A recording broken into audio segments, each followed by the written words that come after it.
Hello. Hello. Psychiatrist Clara madam അല്ലേ? Yes, പറഞ്ഞോളൂ. Madam, ഞാൻ രഘുവിന്റെ വൈഫ്. ഞാൻ ഒരു ദിവസം മാഡത്തിനെ കാണാനായിട്ട് വന്നിരുന്നു.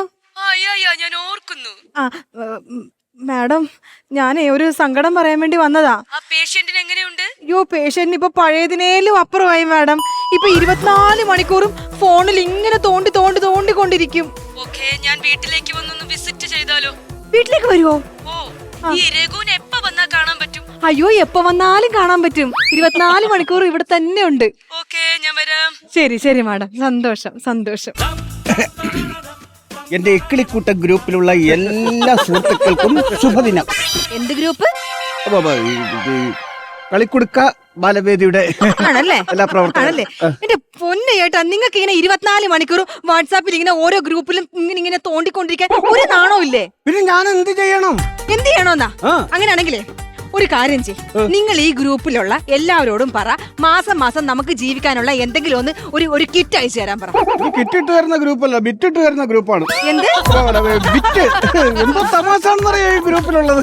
എന്തൊരു കഷ്ടമാന്ന് നോക്കണേ. എന്താണ് നിങ്ങളുടെ പ്രായത്തിലുണ്ടല്ലോ കൊളംബസ് അമേരിക്ക കണ്ടുപിടിച്ചറിയാമോ? അപ്പൊ അയാള് കല്യാണം കഴിച്ച് കാണത്തില്ല. അതെന്ത്?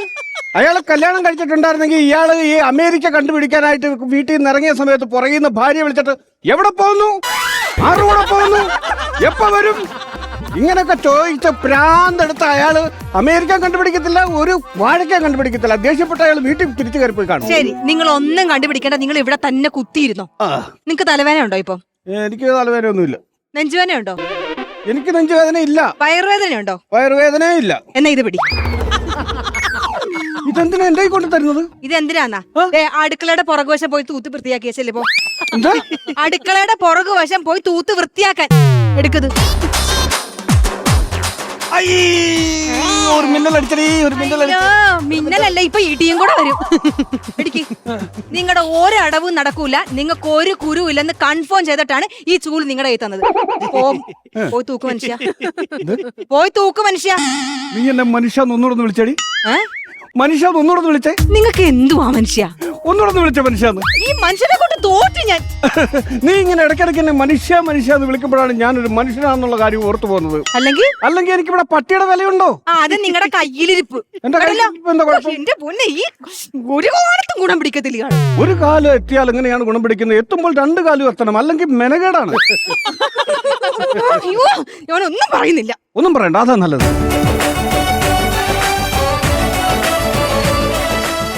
ആരുമില്ലേ ഇവിടെ? ആരും ഇല്ലേന്ന്. ഒരു വീടിന്റെ വാതിലും ചവിട്ടി തുറന്ന് വീട്ടുകാരന്റെ അണ്ണാക്കി കയറിയിരുന്നാണോ ഇവിടെ ആരും ഇല്ലെന്ന് ചോദിക്കുന്നത്? നീ ഏതാണ് മാറി? സാർ, ഞാൻ ഇരുന്നോട്ടെ. അതെടുത്ത് മാറ്റിയിട്ടിരി. ഞാൻ ഈ സൂര്യ കയ്യടി മനയെന്ന് വരികയാണ്. സൂര്യ കയ്യടി മന? അത് സൂര്യ കാലടി മനയെന്നല്ലേ? ഇത്ര നാള് കാലിട്ട് അടിച്ചു നോക്കി, ഒരു രക്ഷയില്ല. എന്നെ കൈയിട്ട് അടിച്ചു നോക്കാം, രക്ഷപ്പെടുന്നെങ്കിൽ രക്ഷപ്പെടട്ടെ. അപ്പൊ വന്നതിന്റെ ഉദ്ദേശം എന്താണ്? ഞങ്ങൾ ജ്യോതിശാലയത്തിൽ നിങ്ങൾ വന്നിട്ട് ജാതകം നോക്കിയായിരുന്നോ? ഞാൻ ജ്യോതിശാലയത്തിൽ വന്ന് ജാതകം നോക്കിയായിരുന്നു. അതിന്റെ റിസൾട്ട് കഴിഞ്ഞ ആഴ്ച വന്നായിരുന്നു. എന്നിട്ട് കഷ്ടകാലമാണ്. കഴിഞ്ഞ ആഴ്ചയാണോ എന്റെ റിസൾട്ട് മനസ്സിലാക്കിയത്? എടാ, ഞാൻ ജനിച്ചു വീണപ്പോഴേ എന്റെ റിസൾട്ട് എനിക്ക് കിട്ടിയതാണ്. അതെങ്ങനെ? ഞാൻ ജനിച്ചു വീണപ്പോ ഒരു സിസ്റ്റർ എന്നെ എടുത്തപ്പോ സിസ്റ്ററിന്റെ കയ്യിൽ നിന്ന് തെന്നി ഞാൻ തലയും കുത്തി താഴെ വീണു. അപ്പൊ വേറൊരു സിസ്റ്റർ എന്നെ വാരി എടുത്തിട്ട് പറയാ, ഈ ചെറുക്കൻ ഒരു കഷ്ടകാലം പിടിച്ചവരാന്ന്. ഞാൻ ഈ റിസൾട്ടൊക്കെ നേരത്തെ അറിഞ്ഞതാണ്. അപ്പൊ ഈ കഷ്ടകാലം മാറാൻ വേണ്ടി ഞങ്ങളെ ജ്യോതിശാലയിൽ തന്നെ ഒരു പ്രോഡക്റ്റ് ഇറക്കിയിട്ടുണ്ട്. എന്ത് പ്രോഡക്റ്റ്? പ്രോഡക്റ്റ് എന്ന് പറഞ്ഞു കഴിഞ്ഞാൽ, ഓരോ വീട്ടിലെ കഷ്ടകാലങ്ങൾ മാറാൻ വേണ്ടി ഞങ്ങളെ ജ്യോതിശാലയം പ്രത്യേകമായി ഇറക്കിയിരിക്കുന്ന വലംപിരി ശംഖ്. നിനക്ക് പിരിവെട്ടിയതൊന്നും അല്ലല്ലോ. അല്ല, ഇതിനകത്തൊന്നും ഞാൻ വിശ്വസിക്കുന്നില്ല. ഞാൻ ഇതിനകത്തൊന്നും വിശ്വസിക്കുന്ന ആളല്ല. അയ്യോ, അങ്ങനെ പറയരുത് സാറേ. പിന്നെ ഇപ്പൊ ഓണം ബമ്പർ അടിച്ചില്ലേ, അയാൾക്ക് ഞാനായി ശംഖ് വിറ്റത്. ഏത്? ഞാനായി ശംഖ് വിറ്റത് ഓണം ബമ്പർ അടിച്ചയാൾക്ക്. സത്യമാണോ നീ പറയുന്നത്? സത്യം. പിന്നെ ചേട്ടൻ അത്രയ്ക്ക് വിശ്വാസം ഇല്ലെങ്കിൽ? എനിക്ക് സത്യം പറഞ്ഞാൽ എനിക്ക് അങ്ങോട്ട് വിശ്വാസമായില്ല. നീ പറയുന്നതിനകത്ത് വല്ല സത്യം ഉണ്ടോന്ന് എനിക്ക് എങ്ങനെ മനസ്സിലാക്കാൻ? ഒരു കാര്യം ചെയ്യും, അത്ര ദൂരം ഒന്നും പോണ്ട. നിങ്ങളുടെ ഈ വളവുണ്ടല്ലോ, രായപ്പന്റെ. അതെ, അവിടെ താങ്കളെ പോലെ തന്നെ പണിക്ക് പോകാത്ത ഒരാളുണ്ടല്ലോ, സുരേഷ്. അതെ, അയാൾ അവിടെ 2 നില വീട് വെച്ചുകൊണ്ടിരിക്കുകയാണ്. അത് ശരിയാണ്. അയാൾക്കും ഈ ശംഖ് വിറ്റത് ഞാനാണ്. സുരേഷിന് ശംഖ് ഞാനാണ് വിറ്റത്. ഈ ശങ്കിന്റെ ഐശ്വര്യം കൊണ്ടാണ് അവിടെ ആ വീട് പൊങ്ങുന്നത്. അത് ശരിയാണോ? എന്നെ പോലെ ഒരു പണിയില്ലാതിരിക്കുന്നവൻ എങ്ങനെ 2 നില വീട് വെച്ചത്? അല്ലേ? നീ പറയുന്നതിനകത്ത് വല്ല സത്യമുണ്ടോ? സത്യമാണ് സാർ. എന്നാ ഇത് ശംഖ് എനിക്ക് ഒരെണ്ണം വേണം. ഇതാ പിടിച്ചോളൂ. പിന്നെ ഈ ശങ്കിന്റെ വില 2000 രൂപയാണ്. ചേട്ടനായതുകൊണ്ട് ഒരു 1000 രൂപയ്ക്ക് തരാം. ഓക്കെ, സന്തോഷം. 2000 രൂപയുടെ ശംഖ് എനിക്കായതുകൊണ്ട് നീ 1000 രൂപയ്ക്ക് തന്നു. ഞാനത് മേടിച്ചു. നീ ആയതുകൊണ്ട് ഞാനൊരു 500 രൂപ അങ്ങ് തരും. 500 രൂപ പറ്റത്തില്ല, 1000 രൂപ വേണം. ഇല്ല, നീ ആയതുകൊണ്ട് ഞാൻ 500 രൂപ തരത്തുള്ളൂ. ഇല്ല, ശംഖ് വേണ്ട. 500 വേണ്ട. ശംഖ് വേണ്ട. 500 ഉറപ്പിച്ച്. 500 രൂപ ഉറപ്പിച്ച്. 500. പിന്നെ വേറെ കുറച്ച് കാര്യങ്ങൾ പറയാനുണ്ട്. ഈ ശംഖിന്റെ ഐശ്വര്യം നമുക്ക് കിട്ടണമെങ്കിൽ ഈ ശംഖ് നമ്മുടെ കയ്യിലുള്ള കാര്യം ആരോടും പറയരുത്. ആരോടും പറയരുത്? പറയരുത്. അയ്യോ, എന്റെ ഭാര്യയോട് പറയണോ? അയ്യോ, ഒട്ടും പറയരുത്. ശരിയാ, ഭാര്യയോട് പറയരുത്. അവൾ ഇതറിഞ്ഞ ഇത് 10 തലമുറയെ ഇപ്പൊ തന്നെ അറിയിക്കും. പിന്നെ വേറൊരു കാര്യം, ഒരു 3 ദിവസത്തേക്ക് ഭാര്യയുമായി സമ്പർക്കമേ പാടില്ല. നിർബന്ധമാണ്? നിർബന്ധമാണ്, പാടില്ല. ബോറടിച്ചു പോലൂടെ. ഒരു 3 ദിവസത്തെ കാര്യമല്ലേ ഉള്ളൂ. പിന്നെ വേറൊരു കാര്യം, ഈ ശംഖ് നമ്മുടെ കയ്യിലുള്ളപ്പോൾ നമ്മൾ എന്തെങ്കിലുമൊക്കെ പുണ്യകർമ്മങ്ങൾ ചെയ്തുകൊണ്ടിരിക്കണം. നന്മകൾ ചെയ്തുകൊണ്ടിരിക്കണം എന്ന് വെച്ചാൽ ഇപ്പൊ ഉദാഹരണത്തിന് ഞാൻ പറഞ്ഞില്ല, ഈ 500 രൂപ, 500 അങ്ങ് തന്നാൽ ഒരു പുണ്യകർമ്മമാണ്. സത്യം പറയട്ടെ, എന്റെ കയ്യിൽ ഇപ്പൊ 500 ഇല്ല. നീ ഒന്ന് കറങ്ങിയിട്ട് വാ. ഒരു 2 മണിക്കൂർ കഴിഞ്ഞ് വരാമെങ്കിൽ ഞാൻ ഈ പൈസ റെഡിയാണ്. ഉറപ്പാണ്? ഞാൻ സംഘടിപ്പിച്ച് വെച്ചേക്കാം. അവളുള്ളതുകൊണ്ട് നമ്മളെ കണ്ണുപിടിച്ച് തരാൻ 2 മണിക്കൂർ കഴിഞ്ഞ് വന്നാൽ നിനക്ക് പൈസ ഇവിടെ റെഡിയാണ്. ശരി. അപ്പൊ ഈ പറഞ്ഞ സംഭവം കറക്റ്റാണ്? കറക്റ്റ് അല്ലെങ്കിൽ ഈ ശംഖ് തിരിച്ചു തന്നേക്ക്. Okay okay okay okay. അതെ, ഈ മറ്റേ പറഞ്ഞില്ലേ പാടില്ല. എന്നാലും ഇല്ല. ശരി, ആയിക്കോട്ടെ. ദൈവമേ, അവൻ പറഞ്ഞത് സത്യമാണെങ്കിൽ എന്റെ കടവെല്ലാം നീ നീക്കി എനിക്ക് സമ്പൽ സമൃദ്ധി തരണേ. എന്റെ വലമ്പിരി ശങ്കേ, ഇത് അവള് കാണാതെ എന്തെങ്കിലും കൊണ്ട് ഒളിപ്പിച്ചു വെക്കണം.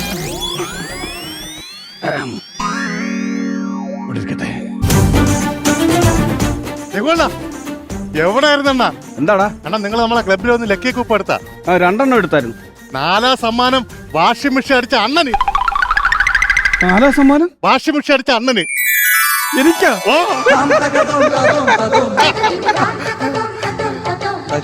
ഇപ്പൊ ഓണം ബമ്പർ അടിച്ചില്ലേ, അയാൾക്ക് ഞാനായി ശംഖ് വിറ്റത്. എന്താ? അല്ല, ഒന്നുമില്ല. എനിക്ക് നീ സത്യമാണോ ഈ പറയുന്നത്? സത്യം പറഞ്ഞു, ഞാൻ കള്ളം വന്ന് പറയണം അണ്ണന്റെ അടുത്ത്. വാഷിംഗ് മെഷീൻ അടിച്ചത്? വാഷിംഗ് മെഷീൻ അടിച്ച അണ്ണ രഘു അണ്ണന്.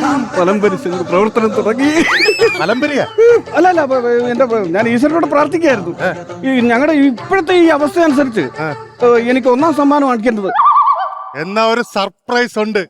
1ാം സമ്മാനം ബൈക്കും അണ്ണനാണ് അടിച്ചത്. 1ാം സമ്മാനം ബൈക്കും അടിച്ചത് അണ്ണന്. 1ാം സമ്മാനം അടിച്ചത് അണ്ണ. അണ്ണ ഇനി ചിലപ്പോ വീഴും. പ്രവർത്തനം തുടങ്ങിയതാ. ഒന്നുമില്ല. അല്ല അണ്ണ എന്താ പറഞ്ഞു? നിനക്ക് ഞാൻ ചെലവ് എന്ന് പറഞ്ഞാൽ ചെലവോ ക്ലബിലോട്ട് വരണം. നീ ക്ലബിൽ കാണോ? ക്ലബിൽ കാണാം. നോക്കോ.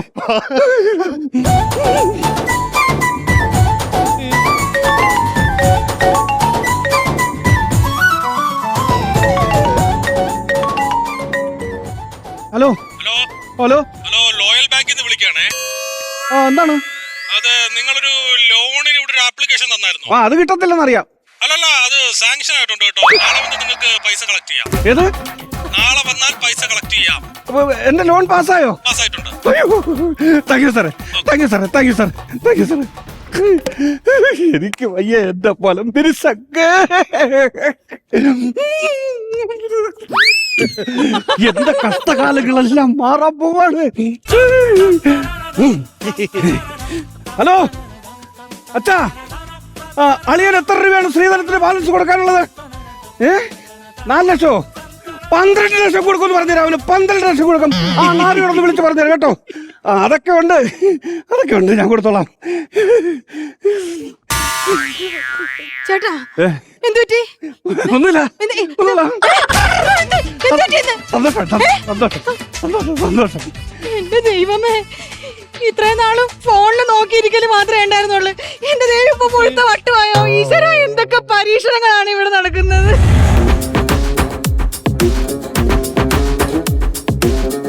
ഈശ്വര, ഡോക്ടർ വന്നല്ലോ. നിങ്ങൾ ഉറങ്ങുകയാണ്. നിങ്ങൾ ആഴത്തിലേക്ക് ഉറങ്ങുകയാണ്. ദൈവമേ, ഫോണിൽ കൂടെ ഒക്കെ ഹിപ്നോട്ടിസോ? Deeply madly. ഡോക്ടർ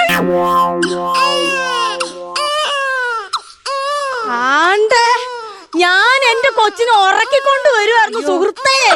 അയ്യോ ഞാൻ വിചാരിച്ചേ പിന്നെ ഡോക്ടർ ഏതോ പേഷ്യന്റുമായിട്ട് സംസാരിക്കാന്ന്. നശിപ്പിച്ച് ഉറക്ക്, എന്റെ കൊച്ചിനെ ഉറക്ക്, കുരുത്തം കെട്ട ചക്കന ഉറക്ക്.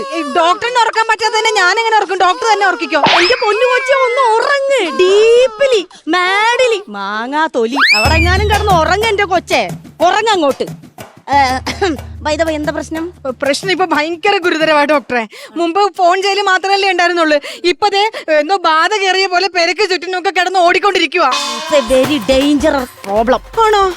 എന്താ അതിനൊരു വഴി? ഇത് വരാൻ പല കാരണങ്ങളും ഉണ്ട്. നിങ്ങൾ ഭർത്താവിനോട് എങ്ങനെയാണ് സമീപിക്കുന്നത്? ഭയങ്കര ദേഷ്യവാ. ആഹാ, ഭർത്താവിന് ഇങ്ങോട്ട് ഭയങ്കര സ്നേഹവാ. Not the point. അപ്പോൾ നിങ്ങൾ ദേഷ്യപ്പെടുമ്പോൾ നിങ്ങളെ ഭ്രാന്തമായി സ്നേഹിക്കുന്ന ഭർത്താവിന്റെ ഹൃദയത്തിൽ മുറിവേൽക്കുന്നു. അയ്യോ, അപ്പോൾ അദ്ദേഹം പല തെറ്റായ വഴികളിലൂടെ സഞ്ചരിക്കാൻ സാധ്യതയുണ്ട്. അപ്പൊ എന്ത് ചെയ്യും? നമുക്ക് അദ്ദേഹത്തെ തിരിച്ചു കൊണ്ടുവരണ്ടേ? കൊണ്ടുവരണം. അതിന് എന്ത് ചെയ്യണം? വശീകരിക്കണം. വശീകരിക്കണം എന്ന് വെച്ചാൽ അദ്ദേഹത്തെ ആകർഷിക്കണം. അതെങ്ങനെയാ? പാട്ട് പഠിച്ചിട്ടുണ്ടോ? പഠിക്കണം. ശ്രമിക്കാം. പാടുവോ? ഇല്ല. പാടണം. ശ്രമിക്കാം. അത് ആപ്പൂപ്പ പാട്ടൊന്നല്ല, മ്യൂസിക് തെറാപ്പിയിലൂടെ അദ്ദേഹത്തിനോട് നമുക്ക് പറയാനുള്ള എല്ലാ കാര്യങ്ങളും, സുഖം ദുഃഖം എല്ലാം അങ്ങ് പറഞ്ഞേക്കണം ഒരു പാട്ടിലൂടെ. ശ്രദ്ധിച്ചു കേട്ടോ. ദുഃഖഭാരം ചുമക്കുന്ന ദുശ്ശകുനമാണ്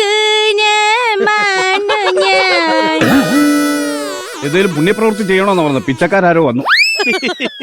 സോറി.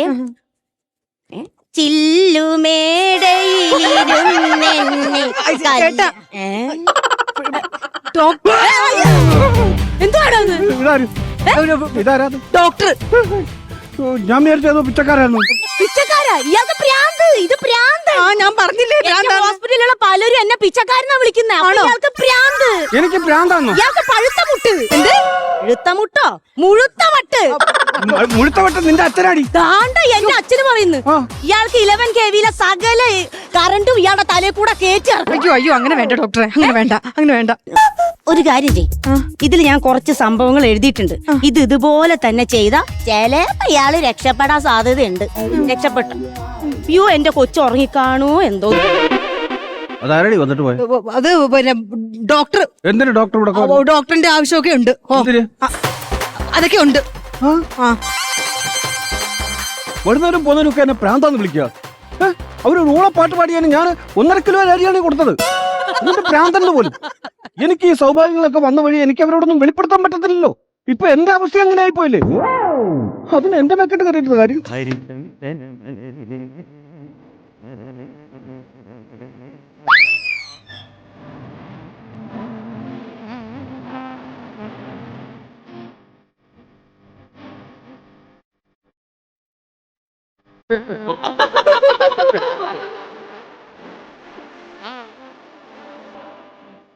മൂന്ന് ദിവസത്തേക്ക് ഭാര്യയുമായി ഒരു സമ്പർക്കവും പാടില്ല.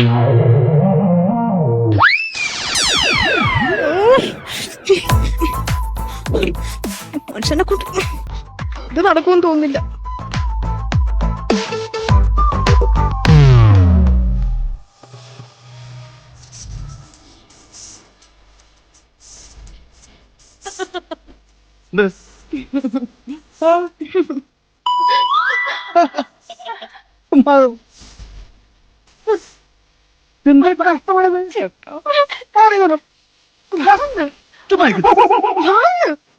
പറ്റത്തില്ലെന്ന്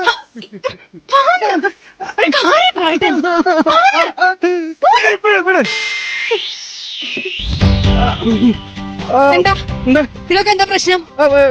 എനിക്ക് പ്രശ്നമൊന്നും. ഞാൻ ഉടുത്തൊരുങ്ങി ഇവിടെ നിന്നിട്ടും നിങ്ങൾ എന്നെ നോക്കുക പോലും ചെയ്യാത്തത്. അത് നിന്നോട് എനിക്കിപ്പോ പറയാൻ പറ്റാത്തൊരു സാഹചര്യം. എന്താ പറയാൻ പറ്റാത്ത സാഹചര്യം ഒന്ന്? അത് ഇപ്പൊ പറഞ്ഞത് ശരിയാവത്തില്ല. നീ ഒരു കാര്യം ചെയ്യ്. ഞാൻ ഇന്നലെ ഒരു ലോട്ടറി എടുത്തെന്ന് പറഞ്ഞില്ലേ? നീ അതിന്റെ റിസൾട്ട് ഒന്ന് നോക്കിയേ. മൊബൈലിനകത്ത് അത് നോക്കിയാ എന്താ കാര്യം ഒന്ന് പറയോ? അത് നോക്കിയിട്ട് ഞാൻ പറയാം. നീ ഒന്ന് പറയുന്നു, ഒന്ന് കേക്ക്. ലോട്ടറി ലോട്ടറി നീ നമ്പർ എടുക്ക്. ചിൻവിൻ ലോട്ടറിയുടെ ആണേ.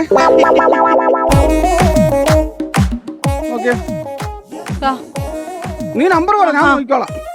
ചിൻവിൻ അല്ലേ? ചിൻവിൻ. TN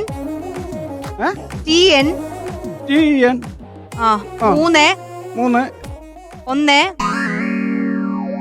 1 4 4 ഇതുവരെ ശരിയാണോ? ഇതുവരെ ശരിയാണ്. ഏ ഇതുവരെ ശരിയാണ്. 3 3 7 7 അടുത്ത പറയണ്ട. ഏ അടുത്ത പറയണ്ട. അടുത്ത ഞാൻ പറഞ്ഞോളാം. അടുത്ത പറ.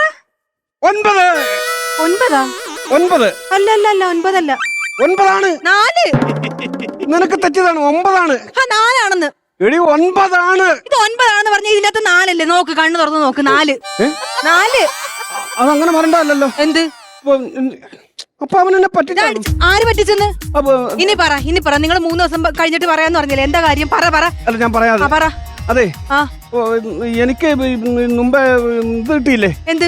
പിന്നെ ഞാൻ ക്ലബിൽ നിന്ന് 2 ഇതെടുത്തില്ലായിരുന്നു, കൂപ്പൺ എടുത്തപ്പം എനിക്ക് ഫസ്റ്റ് പ്രൈസും 4th പ്രൈസും അടിച്ചു. അത് ചിലപ്പോ യാദൃശികമായിരിക്കും. അതിനെന്താ കുഴപ്പം? അത് യാദൃശികമല്ല. അതാണ് ഞാൻ പറഞ്ഞതിൽ ഒരു രഹസ്യം ഉണ്ടെന്ന്. ആ രഹസ്യം എന്താന്ന് പറയേട്ടാ. ഞാൻ പോയാ അതിന്റെ ഫലം പോകും, അതുകൊണ്ടാണ്. എന്ത് ഫലം? പറഞ്ഞേ പറ. അതായത് ഇവിടെ ഒരാൾ വന്നായിരുന്നു. വന്നിട്ട് ഒരു വലംപിരി ശംഖ് തന്നു. എന്ത് ശംഖ്? വലംപിരി ശംഖ്. ആ വലംപിരി ശംഖ് വാങ്ങിച്ചതിന് ശേഷമാണ് എനിക്ക് ഈ കൂപ്പൺ അടിച്ചതും പിന്നെ നമ്മുടെ ബാങ്കിലെ ലോൺ പാസ്സായി തന്നും ബാങ്കിൽ നിന്ന് എന്നെ ഇങ്ങോട്ട് വിളിച്ചു പറഞ്ഞു. ഏത് ബാങ്കിൽ നിന്ന്? ഇല്ല, ബാങ്കിൽ നിന്ന് നമ്മൾ ലോണിന് അപേക്ഷ കൊടുത്തു. ആണോ? അത് ഞാൻ ഇന്നലെ മൊത്തം കേറി ഇറങ്ങിയിട്ടാണ് ബാങ്കിൽ നിന്ന് ലോൺ ശരിയായത്. എനിക്ക് സിബിൽ സ്കോർ ഉള്ളത് കൊണ്ടാണ് ലോൺ ശരിയായത്, എന്റെ പേരില് അല്ല. ഞാൻ ഈ വലംപിരി ശംഖ് മേടിച്ചതിന് ശേഷമാണ്. പക്ഷേ ഈ ലോട്ടറിയുടെ ഫസ്റ്റ് അടിച്ചില്ലല്ലോ. അത് എന്റെ പൊന്നിയേട്ടൻ, നിങ്ങളെ ഏതോ ഒരുത്തൻ പറ്റിച്ചതാണ്. ആണ്. ഏതോ അവൻ. നിങ്ങൾ വല്ല കാശും കൊടുത്തോ? ദൈവമേ. ഇതാരാ? നമസ്കാരം ചേച്ചി. ആരാ? ഞാൻ മറ്റേ പൈസ മേടിക്കാൻ. ഏത് പൈസ? അതെ, ചെറിയൊരു പ്രശ്നമുണ്ട്. എന്ത് പ്രശ്നം? അത് ഇപ്രാവശ്യത്തെ ഫസ്റ്റ് പ്രൈസ് അടിച്ചില്ലല്ലോ. ഏത് ഫസ്റ്റ് പ്രൈസ്? ലോട്ടറിയുടെ ഫസ്റ്റ് പ്രൈസ് അടിക്കുമെന്നല്ലേ നീ പറഞ്ഞ വലംപിരി ശംഖ് തന്നപ്പം? താനാണോ എന്റെ ചേട്ടനെ പറ്റിച്ച് പൈസ അടിക്കാൻ നോക്കിയത്? ആര് പറ്റിച്ച്? ഇതുണ്ട ഈ വലംപിരി ശംഖ് ആണെന്നും പറഞ്ഞാണ് എനിക്ക് തന്നത്. കൊലമ്പരി ശംഖ് മണ്ണാൻ കട്ട. ഇതിലൊന്നും കുന്തോ ഇല്ല. ആര് പറഞ്ഞു? താനാള് കൊള്ളല്ലോ. ഒരു പൈസ ഇല്ല. പോവാൻ നോക്ക് ഇതും കൊണ്ട്. അങ്ങനെ പോകാൻ പറ്റും? എന്ത്? പിന്നെ ഇതിന്റെ പൈസ കിട്ടിയോണ്ട് എനിക്ക് എന്റെ വീട്ടിലെ കാര്യങ്ങൾ നോക്കാൻ. എന്ത് കാര്യങ്ങള്? എനിക്ക് എന്റെ നാട് മൊത്തം കടമാണ്. എനിക്ക് എന്റെ പെങ്ങളെ കല്യാണം നടത്തണം. ഇത് വിറ്റിട്ടാണ് ഞാൻ ജീവിക്കുന്നത്, അറിയാമോ? ഇതൊന്നും ലോകം മൊത്തം സൗഭാഗ്യം വിറ്റ് നടക്കുന്ന ഇങ്ങേർക്ക് നാട് നീളെ കടം. എന്റെ മനുഷ്യ, ഇത് ഇത്രയും വലിയ അത്ഭുതം കാണിക്കുന്ന ശംഖാണെങ്കിലേ താനിത് കുറെ വിൽക്കുന്നുണ്ടല്ലോ. അതിൽ നിന്ന് ഒരെണ്ണം എടുത്ത് തന്റെ വീട്ടിൽ കൊണ്ട് വെച്ചുകൂടെ? തന്റെ ദുരിതങ്ങളൊക്കെ മാറുമല്ലോ. നിങ്ങൾക്ക് ഇതൊന്നും മനസ്സിലായില്ലേ മനുഷ്യ? അല്ലടി, എനിക്കിത് ഇപ്പോഴാണ് മനസ്സിലായത്. അന്ധവിശ്വാസത്തിന്റെ പേര് മലയാളികളെ പറ്റിക്കാൻ നോക്കുന്നതാണ്. അടിപൊളി.